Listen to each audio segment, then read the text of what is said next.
রাজারপাড়া উপর দিয়ে একদম পুরো দেউলপাড়া হয়ে ভান্ডাটি হয়েছে, হয়ে পোড়া বাজার। এই জায়গা করতে তোমার সেই ডানকুলি নসিপুর হয় না,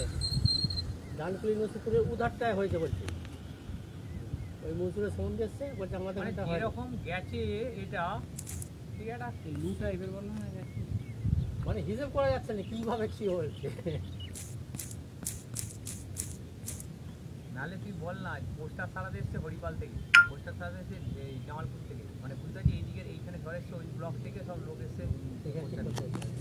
ওদের কিছু হয় না, লোক পায়নি বলে ইলেকট্রিক অফিস ধরে আমাদের এই গ্রামগুলোয়, আমাদের এই হরিপাল থেকে লোক আজকে সব করতে পারবে না, আগে দিতে পারবে, গ্রামের গুলো তুলে দেবে, মেন লাইন গুলো তুলতে ভাগ করে দিয়েছে, তুলে দিতে পারে, যেটা এখনো পড়ে আছে, যেটা বললে তুলে দেবো, ওটা লাস্টে করছে কেন বল দেখি, আগে গ্রামের ভেতরে এগুলো লাইন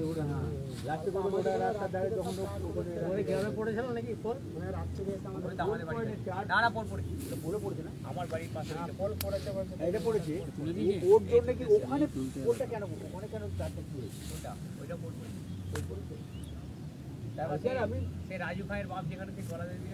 ওটা পড়ে গেছে। ও আর তাহলে ওই সব জায়গাগুলো হলি তো হয়ে যাবে সব।